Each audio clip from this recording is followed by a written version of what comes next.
can hear me. Again, I keep forgetting about this microphone button. Can you hear me, guys? Hello, hello. Okay, Anya is typing. Yes, good. That's the first success today. That's great. Great to see you all, guys. Today we're going to talk a little bit about the phonetics or phonology, rather. This is the third meeting in a series of these webinars, the phonology webinars, guys. The first two, you might remember. I'm not sure whether you all attended the first two webinars or not. We talked about consonants and vowels. So we really talked about the pronunciation of the sounds in English, which is incredibly important, of course, if not the most important in terms of making yourself understood in English and making yourself sound natural in that language. Now, this is very important, being able to pronounce the words correctly. We're going to get back to these consonants and vowels if you missed these two webinars when we talk about something called the connected speech or features of the connected speech. Because what I told you in the first two webinars is true, but of course in English we always have exceptions.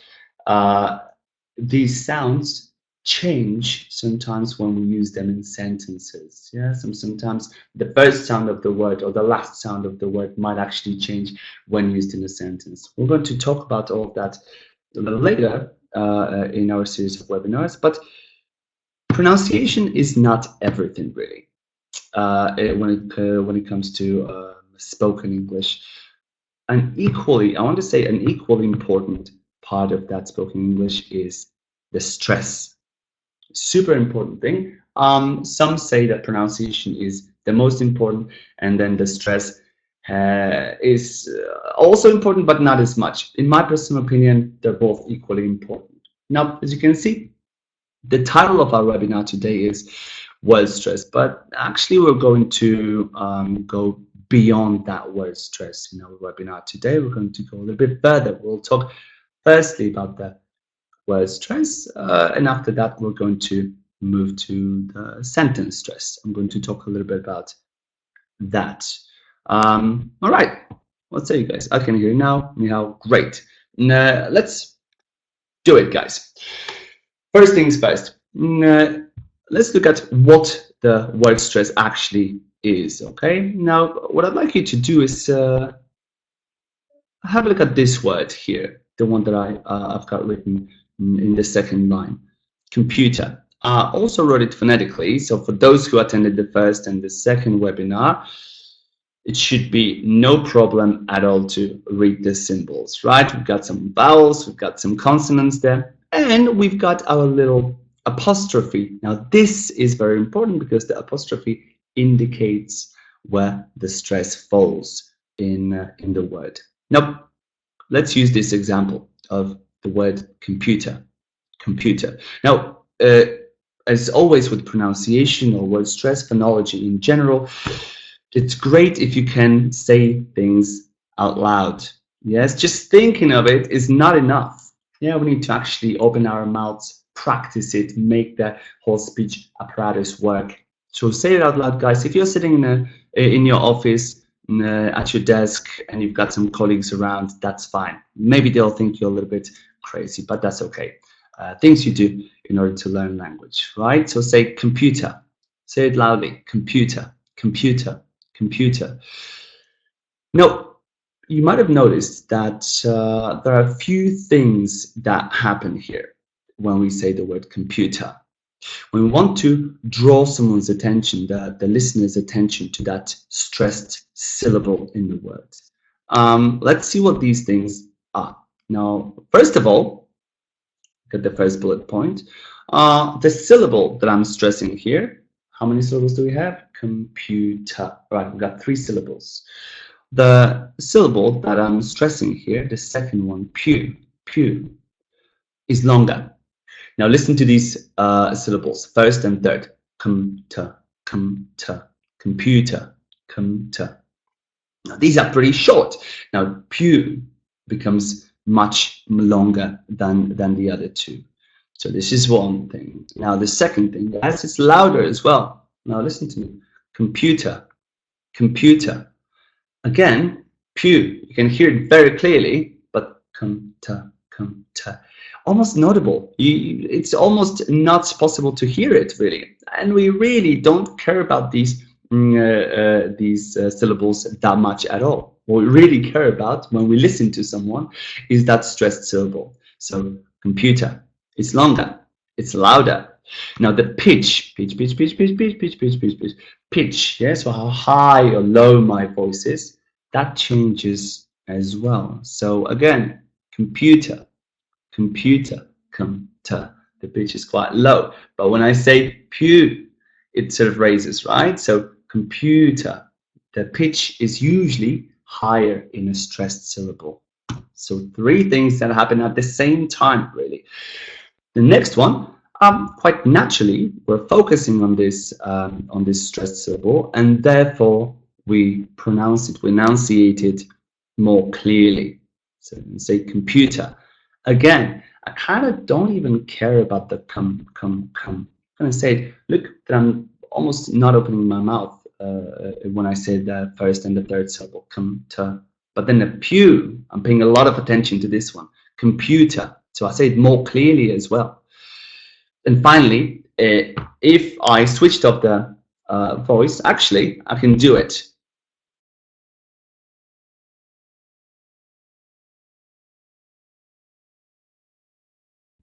You see, even if you can't hear me, you can clearly see that I change the shape of my mouth a lot when I say the stressed syllable. Yes, the other two syllables, again, it's kind of like I'm mumbling a little bit. Computer. So immediately we can see that there are lots of things happening at the same time in order to make sure that the listener knows which syllable in the word I want to stress. Computer is a good example here. Now, what we've got here, look at the last sentence. Of course, it's equally important to remember that the opposite features are true for the unstressed syllables. Yes, so those unstressed syllables in our case of computer is the computer are shorter, quieter, the pitch is lower. They're not said that clearly, and the movements, my lips and my tongue are not moving that much. Computer, computer, computer. Okay, so this is the word stress, guys. But why is it really so important? I told you that it's, in my opinion, as important as the pronunciation of the sounds is. Why is it so important? Well, let's have a look. Now, what I'd like you to look at are these two words. You might think, word stress, not such a big deal. When I listen to foreigners speaking Polish, when they pronounce the words with an incorrect word stress, I can still understand them. The pronunciation is the most important here. But actually, in English, I assume in Polish to a certain extent as well, the speakers, or rather listeners, really focus mostly on that stressed syllable. So if you stress the wrong syllable, sometimes it might lead to simply lack of communication, yeah, or quite a big misunderstanding. Now, look at these two examples. Very short words. Now, this pattern here, the circles, show us which syllable in the word is stressed. So these two words, they both have two syllables. Now the first syllable, the smaller circle, is the unstressed syllable, and then the larger circle is the stressed syllable. Let's try to say it again, guys. If you could, of course I can't hear you, but if you could try to say or repeat things after me if you can. So the first word would be something like batel, batel, batel.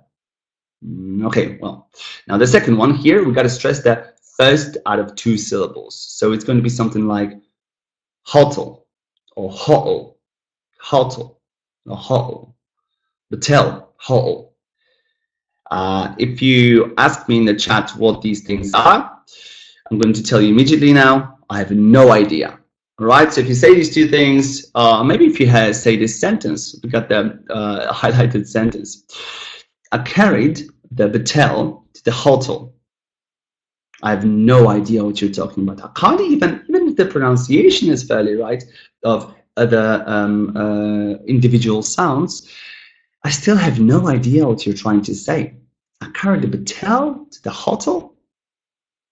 Now, you see that this creates a huge misunderstanding, even though the sounds are actually fairly similar to the correct sounds. Now, if we reverse, if we change the stress in both of these words, then we're going to understand what the sentence is actually about. So here in the first word, let's switch the stress and let's stress the first syllable. Bottle, bottle. Here, let's stress the second syllable. Hotel, bottle, hotel. And now you can say, I carried the bottle to the hotel. And we have a full understanding of what's going on. Of course, this goes with lots of other words. Think of maybe this word. Try to say this word, guys, that I'm just writing in the chat. Say it out loud. Name of the country. Say that loud. Which syllable, in your opinion, guys, is stressed here? The first syllable or the second syllable? First, second. Excellent. I like it. I like it when there are differences in opinions here. Well, let me say the word now and let's try again. Japan. Japan. Got two syllables here. Japan. Japan. Quite clearly, the stressed syllable is the second one. So I'm putting a lot more effort when I'm saying pan. It's kind of quiet, yes? So kind of almost neglected. I almost don't care about it. Japan. But say, listen to this. If I actually stress the wrong syllable in this short word, trying to keep the pronunciation of the individual sounds the same, I would say Japan. It's really quite difficult to figure out what word I'm actually saying, right? So even in short words like this, that wrong stress might ruin our communication, yes, or the understanding of the word Japan. The same thing goes to teacher. Someone says teacher, I don't understand. I wouldn't even pay attention to that person, but someone says teacher, I don't understand. Oh, I know they're talking to me. Yeah. So now have a look at this one, guys. Here, stressing a word differently can change the meaning or type of the word. Now, what we've got here is the same spelling, D-E-S-E-R-T, but the stress falls on a different syllable in each of these words. Now, try to say these two words before I say them, okay? Again, say it out loud, guys. What might they sound like?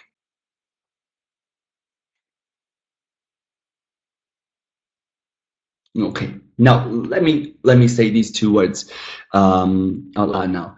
The first one, okay, I know I have to stress the second syllable out of two. Dessert.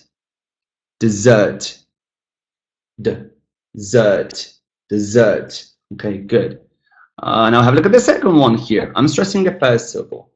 Desert. Now, you might have noticed slight changes in the sound here, or in the pronunciation of the individual sounds here. Yeah, that comes again quite naturally, because when we put a lot more effort into a certain sound, then it's going to sound a little bit more differently than the sounds that I don't really care about so much. Yeah. So the first one again, dessert, and the second one, desert. Sentence: they will desert the desert by tomorrow. They will desert the desert by tomorrow. So not only different sound, but also the word that's spelled identically, or two words that are spelled identically, have a different meaning. And there are two different parts of speech. Now, the first one, dessert. Who knows what it means, guys? Could anyone come up with a synonym of dessert? To desert something, to desert someone? Kamil's tapping.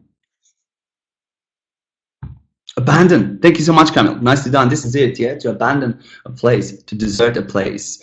We can see that it's got a meaning, and it's a verb, to desert a place. Now, look at the second one, desert. What's a desert? That's a little bit more difficult to explain. Desert. You can see that large sort of sandy area. Yes, very dry. Got lots of deserts in the world. Say Northern Africa, got Sahara Desert, right? Now, desert is actually, maybe you can help me, guys. What part of speech is it? Is it a verb as well, or is it something else? Who knows?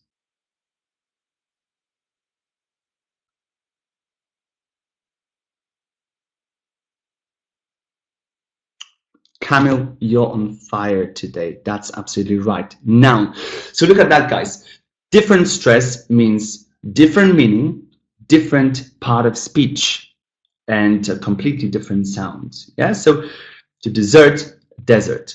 Now, even if the speaker or the listener can understand what you say, if you, for instance, say they will desert the dessert by tomorrow, it will definitely create a difficult situation, if not amusing, because that can sometimes happen if you pronounce or if you rather stress the wrong syllable in the word. Sometimes a native speaker might just laugh because it sounds a little bit funny to them. Okay, so we know that the word stress is very important, and the wrong word stress might create misunderstandings.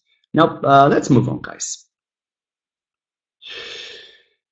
In Polish language, well, you all know a lot about it. You're all Polish speakers. You're all very proficient, I assume, Polish speakers. So maybe you can help me with this one here.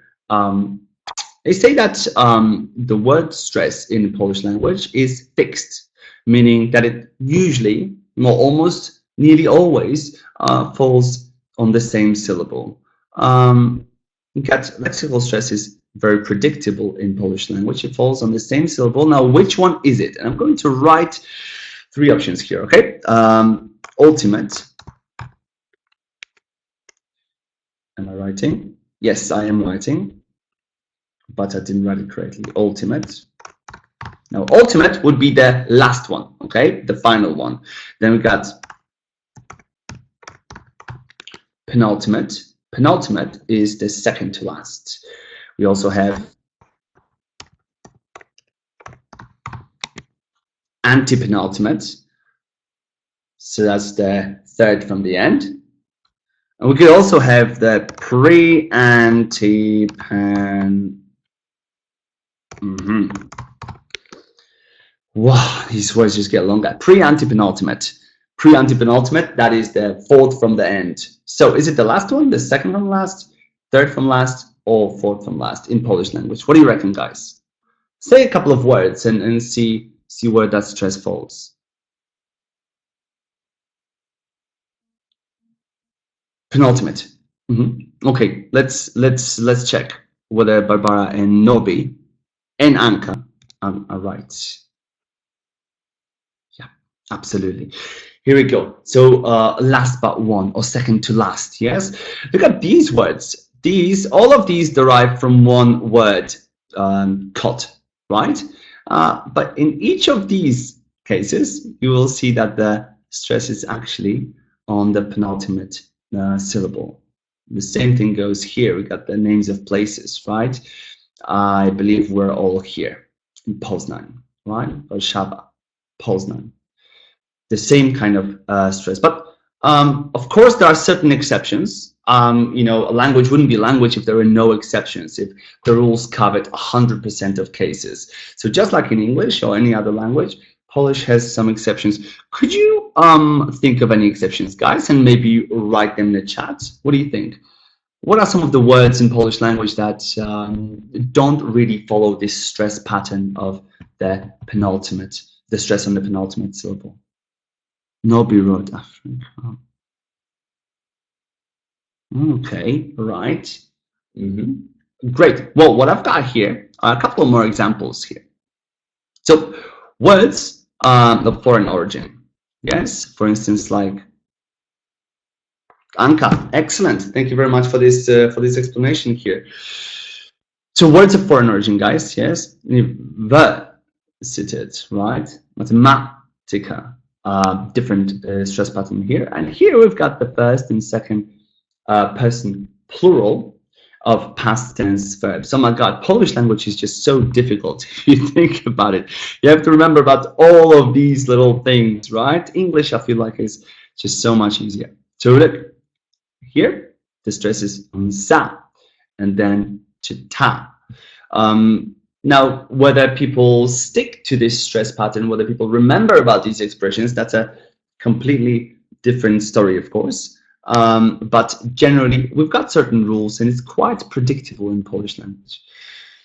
In English, the situation changes a little bit. Now, have a look at this whole list. We've got a couple of 2, 3, and 4 syllable words here. Let's have a look at these 2 syllable words with the stress falling on different syllables.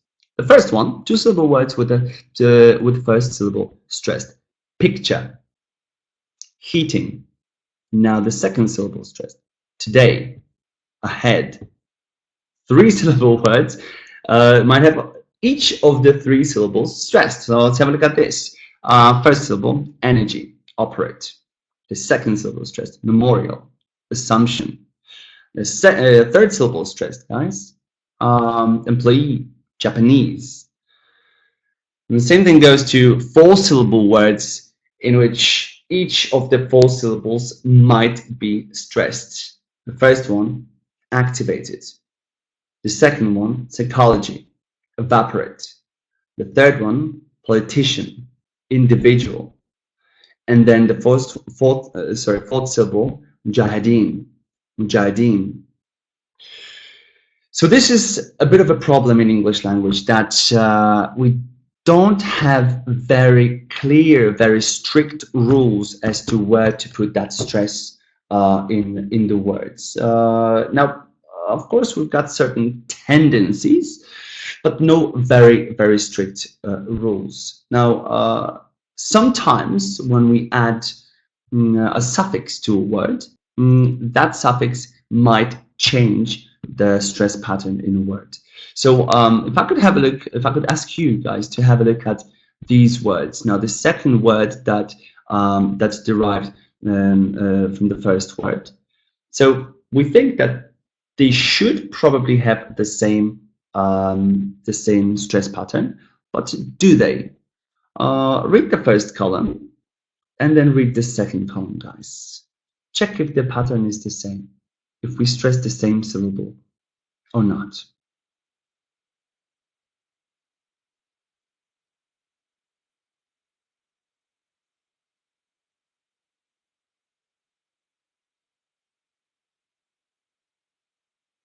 So let's have a look, okay, if that stress has changed or not. Look at the first one, courage, courage, courage. Very clearly the first syllable is stressed here. Here, we're not saying courageous, we say courageous, courageous. Yes, so ray is the stressed syllable here. So that suffix changes the position of the stress. Again, the second one here, alcohol, alcohol, alcoholic, alcohol or alcoholic drink. That suffix here changes the position of the stress. Again, here the third example, engine, but engineer, engine, engineer. And then the final one, commerce and commercial, commerce, commercial.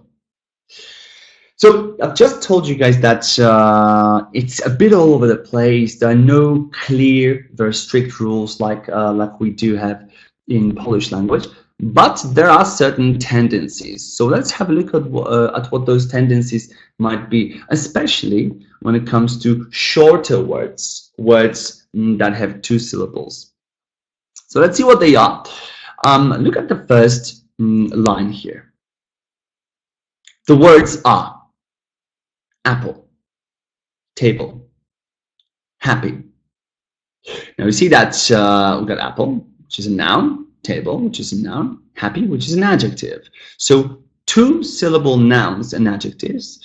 Now they have that tendency. Again, it's not a rule, so it's not 100% of them, but they have this tendency to have the stress falling on the first syllable. So we're saying apple, table, happy. Of course, there are some exceptions. Some of these exceptions would be hotel. You can clearly hear that stress falling on the second syllable, even though it's a 2-syllable noun. Hotel, lagoon, lagoon.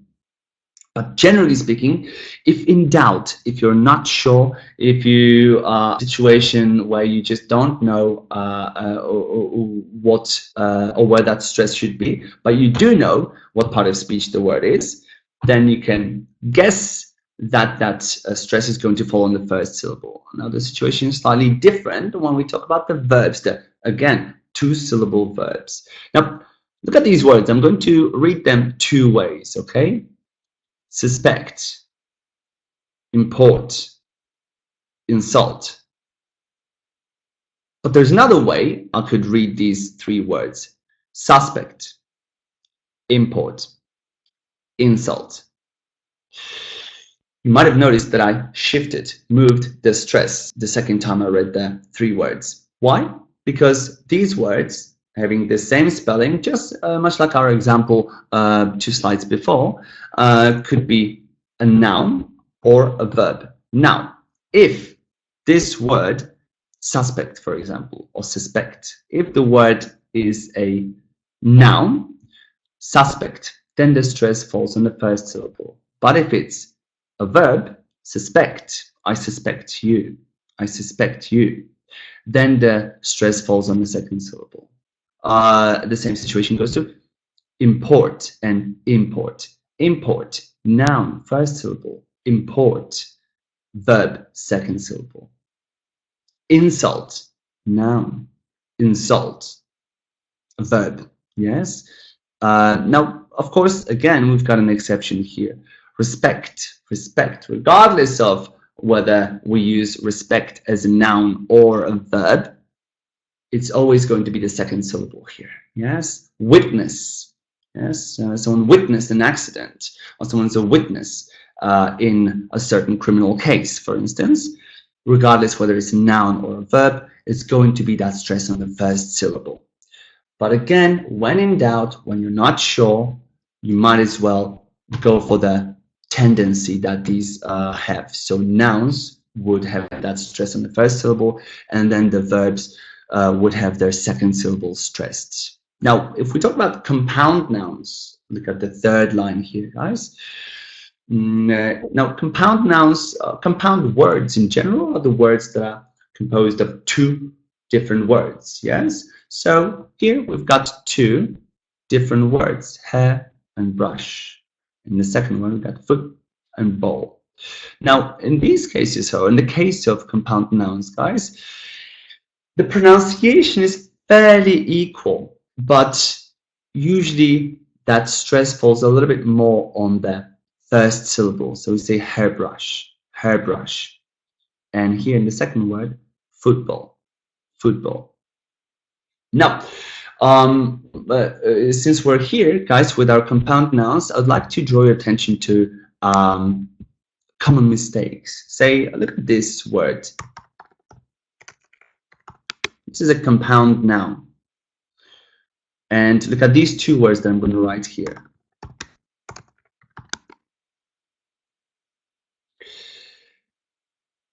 This makes a lot of difference.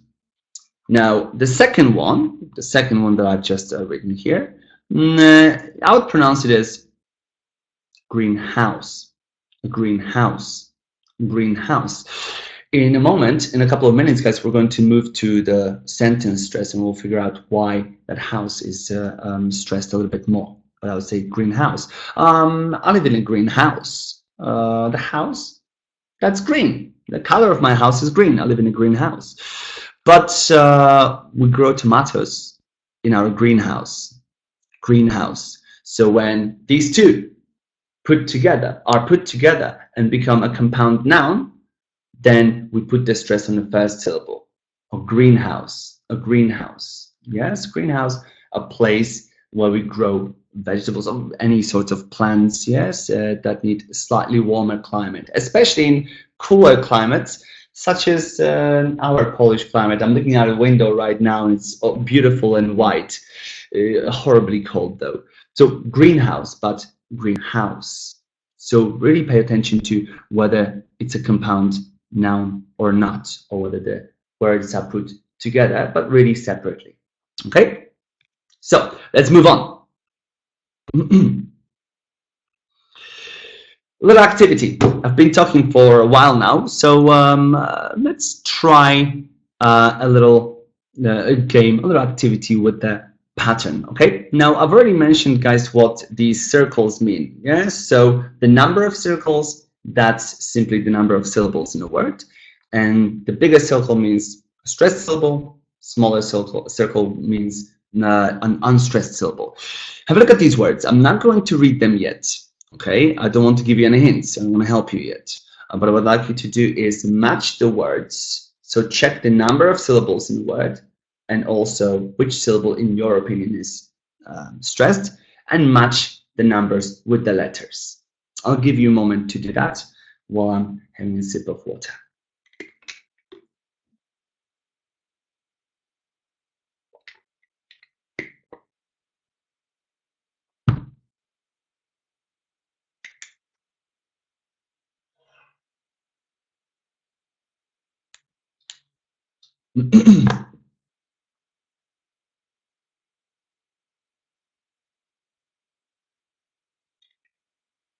Okay, and now let me read all of these words, okay, so that you can try and possibly change your choices. The first one, sparks, sparks. The second one, table, table. Third one, collapse, collapse. Fourth one, precaution, precaution. Fifth one, triangle, triangle. Sixth one, communicative, communicative. Seventh one, curiosity, curiosity. Eighth one, qualification, qualification. Okay, so I'm sure you've got your picks now. Let's see which one's which. So here we go. Maybe let's go this way. Yes, looking at the stress pattern.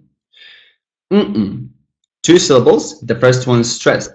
Table, table. Two syllables. The first one is stressed. B, got three syllables. The middle one is stressed. Number 4, precaution, precaution, precaution. Okay. Third one, guys, the same situation, 3 syllables, but the first syllable is stressed. Number 5, triangle, triangle. Next one, we've got 5 syllables, and the second one is stressed. Number 6, communicative, communicative, communicative. Now, again, 5 syllables, but the third one is stressed. Number 7, curiosity, curiosity, curiosity, curiosity. So you might have already noticed, guys, that in order to stress a syllable, we need to have a vowel sound in it. Yes, consonant sounds themselves do not create separate syllables. Curiosity, in the case of curiosity, it's just the vowel. Oh, osity. Yeah. F, just one syllable. Sparks, sparks, sparks. Now, when we have one syllable, some languages do. We don't really have to worry about anything. We don't really have to worry about the stress. We wouldn't even have this webinar if English language only had one syllable, if it was a monosyllabic language. There are monosyllabic languages like Vietnamese, for instance. Tôi là một sinh viên tiếng Việt.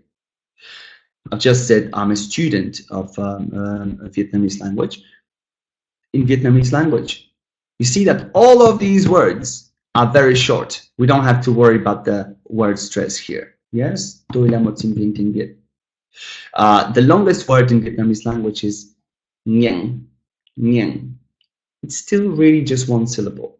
So if we have one syllable words in English language, forget about the stress. You don't have to worry about it.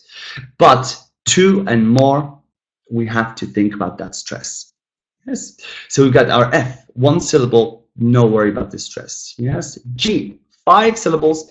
The second to last, the penultimate syllable is stressed. Number 8, qualification, qualification, qualification.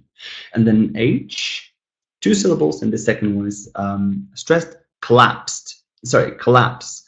Collapsed wouldn't change anything. I'm just adding the consonant sound here, so it really doesn't change the number of syllables and it doesn't change the stress. Yeah, but here we've got collapse, collapse, collapse. Okay, so now another activity, guys. What I'd like you to do is identify the stressed syllable in these words. Okay, so if you want, you can just write it down and maybe underline the sounds, or the letters rather, that where you recognize the stress. Okay, so again, a minute for you to do that, and then I'm going to read the words. Notice number 5 and 6. Now we've got 2 words that derive from the same word.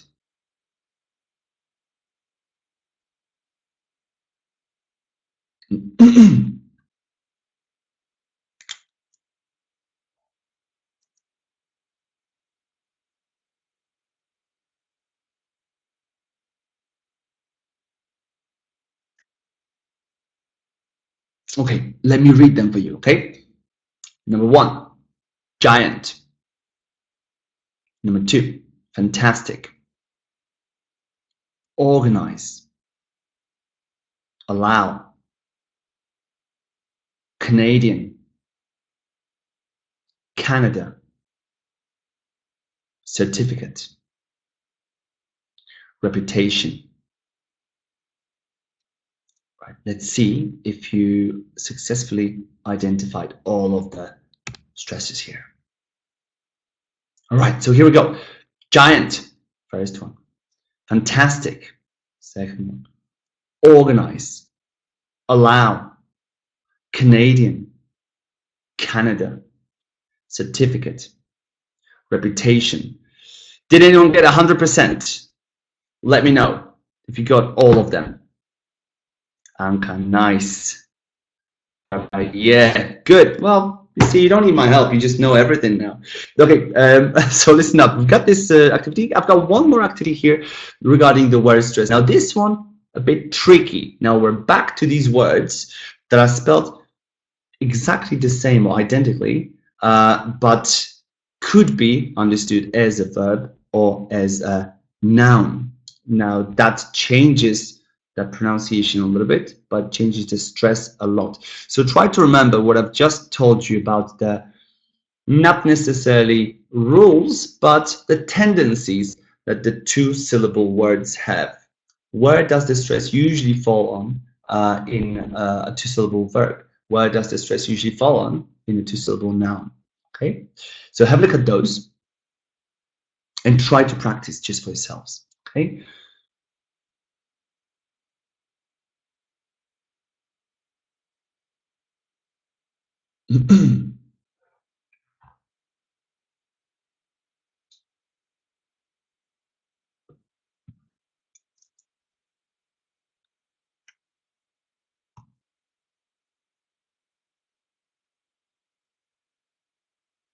So where is that stressed syllable? If you want, guys, you can use the circles or simply O's, right? Yeah. For instance, here, yeah.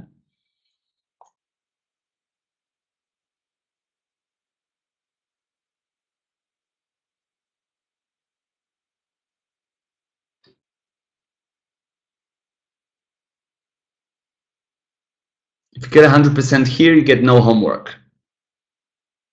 If only 90%, you're going to have to complete the homework. Okay, shall we try? Let's have a look what we got there. All right. Noun, a record. Verb, to record. Noun, a permit. Verb, to permit. Feel free, guys, to repeat after me. Yes, say it out loud. That will surely help you practice that verb stress, word stress. Sorry. A purchase. A purchase. To purchase. Nothing changes here. One of our exceptions, yes? A discount. To discount. A discount. To discount. All right, this follows the pattern here. An export. Sorry, an export. To export. An export. To export. Great, we've got that pattern followed here as well. A protest. To protest. A protest. To protest. An upgrade. To upgrade. An upgrade. To upgrade. And then the last one here, a download. To download. Again, regardless of whether we use it as a noun or a verb, it's going to be the same syllable stressed. A download. To download. I believe that you've got this one all right, 100%. No one's going to tell me if you have 90% or less, because nobody wants to do homework, right? So that's a little bit about the word stress, ladies and gentlemen. Now, the sentence stress, let's look at the topic from a little bit broader perspective, okay? Not just the word and the syllable in the word, but rather a sentence and a word in a sentence. So that also can be a bit of a problem, right? Which word in a sentence should we stress? Which word in a sentence should be more prominent than others? Well, again, I'm going to have to say we do have certain rules or rather tendencies, but it's a bit all over the place. Now, another thing in the sentence stress is that it really depends on what we want to focus on in a sentence. So it really kind of depends on us, what we want the listener to focus on, which word we want the listener to focus on. So we've got some tendencies, certain tendencies in the sentence stress, which I'm going to tell you about shortly. But first, let me show you that this sentence stress, so the word that is stressed in a sentence, really depends on us, on what meaning we are trying to convey by saying a certain sentence this or another way.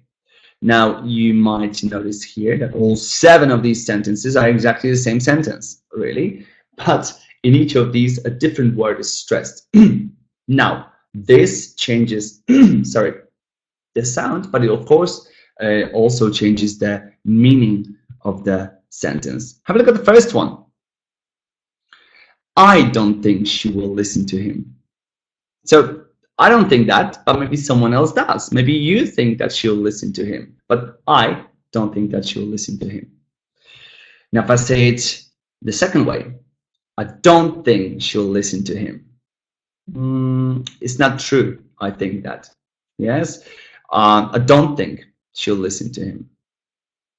I don't think she'll listen to him. Now, the third one. I don't think she'll listen to him. I don't think she'll listen to him. I don't think that. Maybe I know that. I don't think she'll listen to him. I know she'll listen to him. Yeah. The fourth one. I don't think she will listen to him. I don't think she will listen to him. Well, maybe someone else will listen to him. Maybe he will listen to him. Maybe they will listen to him. But I don't think she will listen to him. Number 5. I don't think she will listen to him. I don't think she will listen to him. So I think that she will not be willing or agreeable to listen to him. I don't think she will listen to him. 6. I don't think she will listen to him. I don't think she will listen to him. Maybe instead she wants to talk to him, for instance. Yes, but I don't think she will listen to him. And then number 7, I don't think she'll listen to him. I don't think she'll listen to him. So maybe she'll listen to someone else, but it's unlikely she'll listen to him, that particular person. So that kind of makes our life easier, this approach to the sentence stress. Yeah, the fact that really it kind of depends on us whether we want to convey this or that meaning of the sentence. Yes, we pick the word that we really want to stress. I don't think she will listen him. But most of the time, when we don't want to draw the listener's attention to a specific word and therefore convey a specific meaning of the sentence, we would use that natural stress. Yes, so, or natural, rather neutral stress. If we say sentences in a neutral way, then there are 2 things we have to look at, or 2 types of words that we have to look at. Now, again, we've got the rules, but again, these are not necessarily the rules, but rather tendencies. The first case, content words. Now, content words, again, if we don't want to convey a specific meaning, but we're using a neutral sense or neutral stress in the sentence, content words are the ones that are going to be stressed. Now, content words are the words that actually convey the meaning of the sentence. So in theory, if we only had the content words in the sentence, we would be able to kind of understand the meaning of the sentence. These words are usually nouns, verbs, adjectives, and adverbs. These are the content words, okay? So these words really create or convey the meaning of the sentence. Now we've got the second type of words here. These are the grammatical words, which are not stressed. We also call them structure words. Now these are important in terms of grammar, so they make the sentence grammatically correct, but they're not so important in terms of conveying the meaning of the sentence. The grammatical words could be really any of those little words, the particles. Here we've got the articles, for instance, yes, pronouns, etc., etc. Those words are usually in a neutral context, not stressed in a sentence. Yes, so here the third bullet point takes us back to the previous slide. So it says, all right, we've got content words that are stressed and grammatical words, or the structural words which are not stressed. But of course, if we do want to convey a special meaning, then we're going to stress whichever word helps us convey that meaning. Time for a little listening exercise. Now, what I'm going to do, guys, now is read these sentences or phrases. But in some cases, I might want to read them in a neutral way. In other cases, I might want to focus on a specific word. So what I'd like you to do is listen carefully. Okay, I'll read each of these twice, so you have a chance to listen to it or hear it correctly. Try to write down the word that I'm stressing in the following sentences or phrases. Okay, let's start with the first one. He didn't like me. He didn't like me. The second one. It'll be a change of view at least. It'll be a change of view at least. Third one. Let's do it. Let's do it. I think they wanted to trample me. Number 4. I think they wanted to trample me. Number 5. I could have killed him. I could have killed him. I know what they're like. Number 6. I know what they're like. Number 7. He was angry. He was angry. Number 8. Kind of apropos our lesson. You might think it's easy, but it's not. You might think it's easy, but it's not. Okay, so what I'd like you to do, ladies and gentlemen, is tell me, before we look at the answers, tell me which word you thought I stressed in each of these sentences, okay, or phrases. The first one, what word do you think I stressed here? Like, absolutely, yeah. He didn't like me. He didn't like me. He didn't like me. Now see how he didn't, and then also me, are kind of squished together. I really don't pay attention to them. Just like, you know, word stress, I don't really care about the pronunciation of the individual syllables that are not stressed. He didn't like me. What about the second one, guys? Which word is stressed in the second example? Yeah, okay, you got it, exactly. Now look at that. It'll be a change of view at least. That first part, 1, 2, 3, 4, 5, 6, 7 words are almost notable. Really, you can't hear it very well. You probably have to ask me to repeat that if I was talking to you. It'll be a change of view at least. I'm saying it really, really fast. But then I slow down for least, just so you can hear the word correctly. Yeah, it'll be a change of view at least. That one, this one was easier. Do. Let's do it. Let's do it. Yeah, exactly. All right, good job. And then the fourth one, maybe I was a little bit shocked, right? Yes, I think they wanted to trample me. I think they wanted to trample me. Good job. Yeah, what about number 5? Yeah, good job. Could have killed him. Could have killed him. Listen to this. Could have. I'm not stressing that at all, right? I'm saying could have, could have becomes could have, because these are really not the most important words. They're not the content words. Killed is important here, right? You could have killed him. 6. Yeah, I know what they're like. I know what they're like. 7th, easy.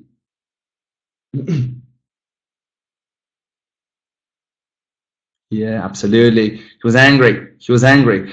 And now the 8th one. I wonder what you say here, guys. Anka, not. It's not Camille.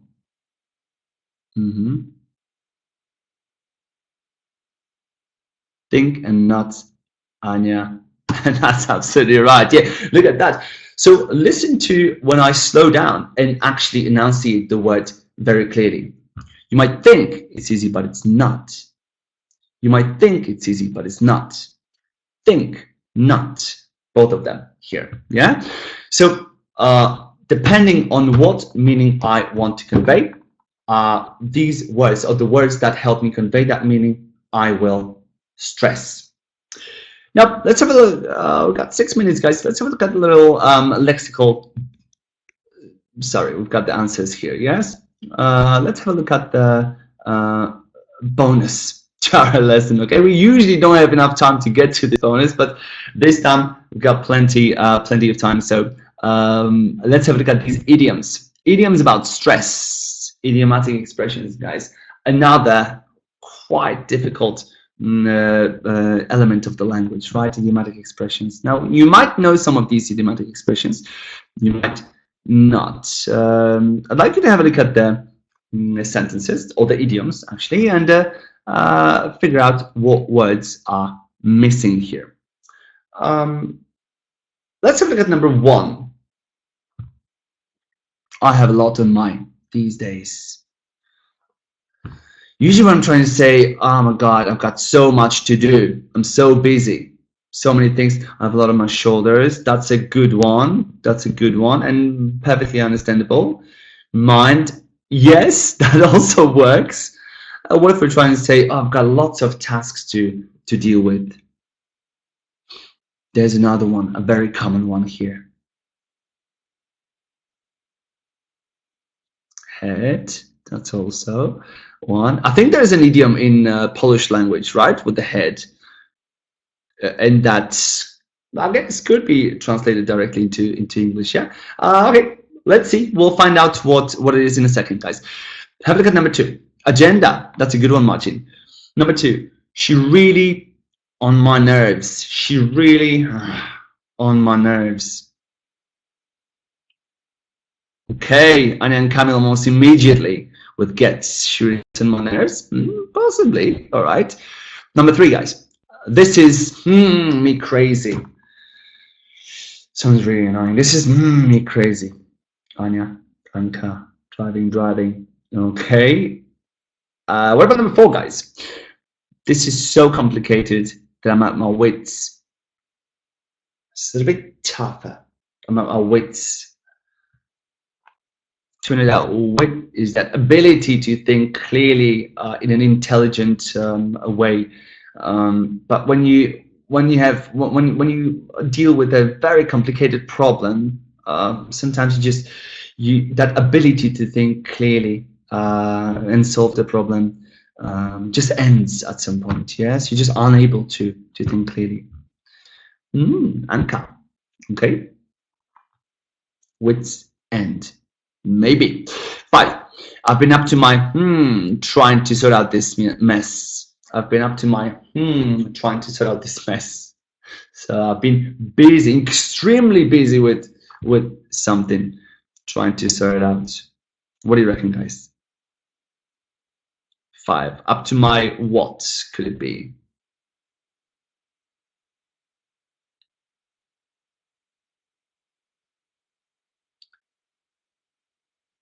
I've been up to my. I hope I'm still online.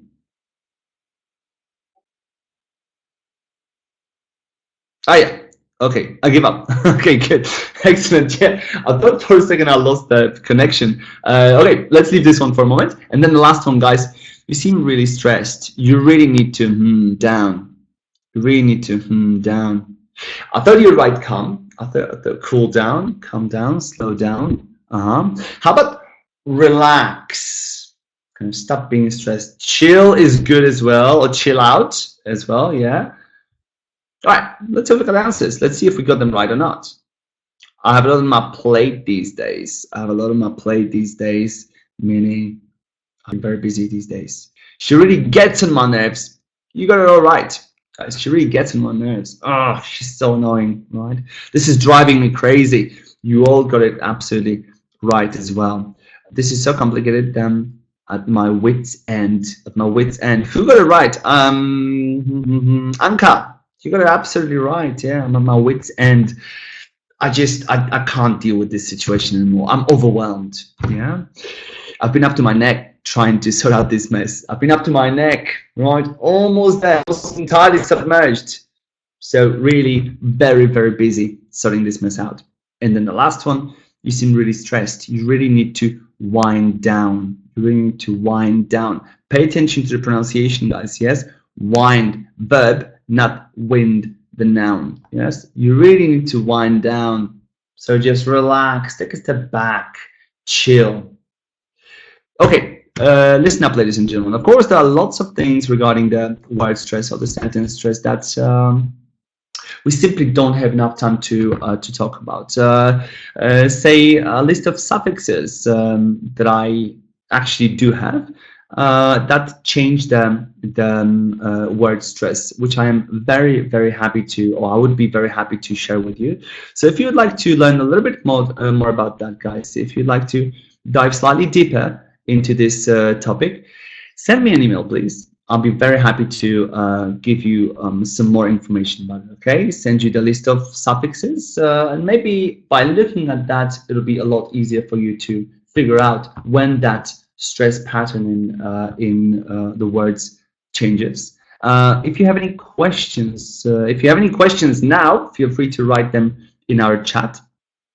But if you can't think of any at the moment, if you do have questions later on, send me an email. I'm more than happy to respond. I got a couple of emails after our lesson, after our webinar yesterday, which made me very, very happy. If I haven't responded yet, I promise I'll do it over the weekend, okay? When I have a little bit more time. But for now, I see that Przemek's typing something. No. All right. For now, guys, thank you very much. Have a fantastic weekend, and I'll see you all in a month with another webinar. Thank you very much. Take it easy, guys. Bye-bye. See you.